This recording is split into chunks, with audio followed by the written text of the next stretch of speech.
എന്റെ party UDF നിലമ്പൂരിൽ മത്സരിക്കുന്നതിന് വേണ്ടി ഒരവസരം എനിക്ക് തന്നിരിക്കുകയാണ്. ഈ അവസരം എനിക്ക് വ്യക്തിപരമായി ലഭിച്ചതല്ല.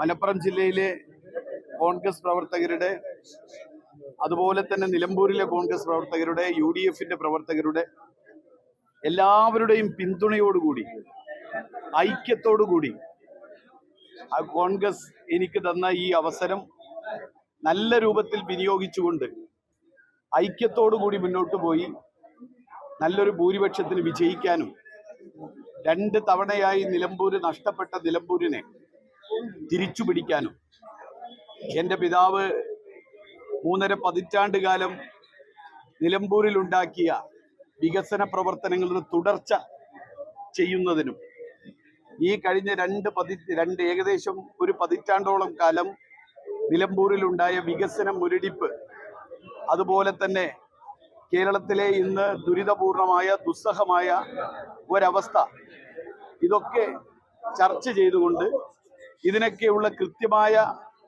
ഒരു പ്രതിവിധി എന്ന നിലയിൽ തന്നെ ഈ തെരഞ്ഞെടുപ്പിന്റെ വിധി ഉണ്ടാകുമെന്നാണ് ഞങ്ങളൊക്കെ പ്രതീക്ഷിക്കുന്നത്.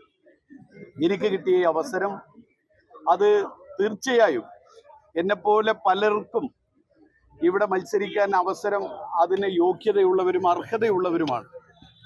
പക്ഷേ അതുകൊണ്ട് എല്ലാവർക്കും മത്സരിക്കാൻ കഴിയില്ല, ഒരാൾക്ക് മത്സരിക്കാൻ കഴിയും.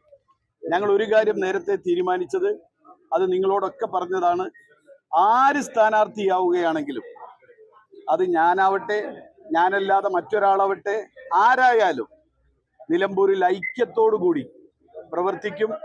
അത് കോൺഗ്രസ് ഹൈക്കമാൻഡ് തീരുമാനിക്കുന്ന, UDF തീരുമാനിക്കുന്ന സ്ഥാനാർത്ഥിയെ ബഹുഭൂരിപക്ഷത്തോട് വിജയിപ്പിക്കാൻ ഞങ്ങളൊക്കെ ബാധ്യതപ്പെട്ടവരാണ് എന്ന് നേരത്തെ തന്നെ ഞങ്ങൾ പല പ്രാവശ്യം നിങ്ങളോട് പറഞ്ഞതാണ്. അതനുസരിച്ച് തന്നെ ഒറ്റക്കെട്ടായി മുന്നോട്ട് പോകും. നിലമ്പൂരിനെ സംബന്ധിച്ചിടത്തോളം ഒരു തെരഞ്ഞെടുപ്പിന്റെ മുന്നൊരുക്ക പ്രവർത്തനങ്ങൾ വളരെ നന്നായി ചെയ്തിട്ടുണ്ട്. മുൻകാലത്തെ അപേക്ഷിച്ച് വളരെ നല്ല രൂപത്തിൽ ആ മുന്നൊരുക്ക പ്രവർത്തനങ്ങളൊക്കെ ചെയ്തിട്ടുണ്ട്. ഈ കഴിഞ്ഞ കാലത്തുണ്ടായ നിലമ്പൂരിലെ നിരവധിയായ തെരഞ്ഞെടുപ്പ് വിധികൾ, അതിന്റെ കണക്കുകൾ പരിശോധിച്ചാൽ തന്നെ നിങ്ങൾക്കറിയാം, UDFനൊരു വലിയ മുന്നേറ്റം നിലമ്പൂരിൽ ഈ കഴിഞ്ഞ കാലങ്ങളിൽ ഉണ്ടാക്കിയെടുക്കാൻ സാധിച്ചിട്ടുണ്ട്. അതൊക്കെ ഈ വിജയത്തിന് തുണയാവും എന്ന കാര്യത്തിലും തർക്കമില്ല. അതുകൊണ്ട് തന്നെ എല്ലാവരും ഒരുമിച്ച് എനിക്ക് ഇങ്ങനെ ഒരു അവസരം തന്ന പാർട്ടിയോട്, അതിൻ്റെ സംസ്ഥാന നേതൃത്വത്തോട്, ദേശീയ നേതൃത്വത്തോട്, അവർ എന്നിൽ അർപ്പിച്ച ഈ വിശ്വാസം കാത്തു സൂക്ഷിച്ചുകൊണ്ട് അവർ നൽകിയ ഈ വിശ്വാസം അനുസരിച്ച് ഒരു നല്ല വിജയമുണ്ടാക്കാൻ ഉള്ളൊരു പ്രവർത്തനവുമായി മുന്നോട്ട് പോകും. എന്തായാലും അതിന് എല്ലാ പ്രവർത്തകരുടെയും പിന്തുണയുണ്ടാവണം.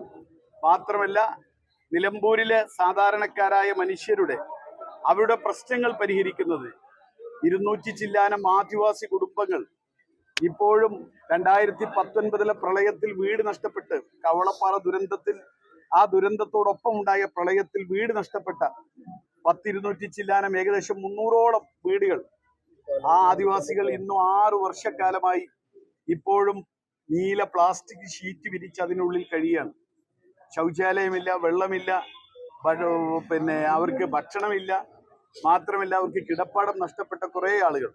ഇവിടെ തന്നെ നമുക്കറിയാം, മലയോര കർഷകർ അനുഭവിക്കുന്ന ദുരിതം.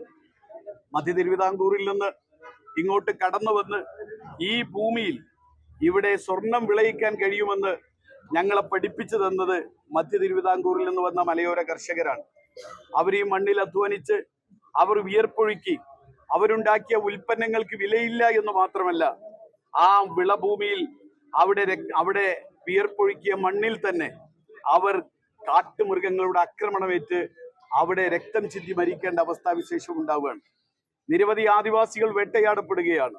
ഇതിനൊന്നും യാതൊരു പരിഹാരവും ഇന്നേ വരെ ഉണ്ടാക്കിയെടുക്കാൻ ഈ കഴിഞ്ഞ 10 വർഷക്കാലമായി, ഏകദേശം 9 വർഷം കഴിഞ്ഞിട്ടും ഇന്നേ വരെ അതിനൊരു പരിഹാരം ഉണ്ടാക്കാൻ ഈ സംസ്ഥാന ഗവൺമെന്റിന്, ഇടതുപക്ഷ ഗവൺമെന്റിന് സാധിച്ചിട്ടില്ല. അങ്ങനെ നീറുന്ന നിരവധിയായ പ്രശ്നങ്ങൾ നിലമ്പൂരിലെ നിങ്ങൾക്കറിയാം, നിലമ്പൂരിലെ വികസന മുരടിപ്പ്, ഈ കഴിഞ്ഞ 9 വർഷമായി ഉണ്ടായ വികസന മുരടിപ്പ്, ഇതൊക്കെ ഈ തെരഞ്ഞെടുപ്പിൽ ചർച്ചയാവും. ഇതൊക്കെ പരിഹരിക്കാൻ കൂട്ടായ ഒരു എല്ലാവരുടെയും കൂട്ടായ നേതൃത്വത്തെ എല്ലാവരോടും ഒരുമിച്ചുകൊണ്ടുള്ള പോരാട്ടത്തിലൂടെ, നീക്കത്തിലൂടെ, മുന്നേറ്റത്തിലൂടെ അത് സാധിച്ചെടുക്കാൻ കഴിയുമെന്നാണ് പ്രതീക്ഷിക്കുന്നത്.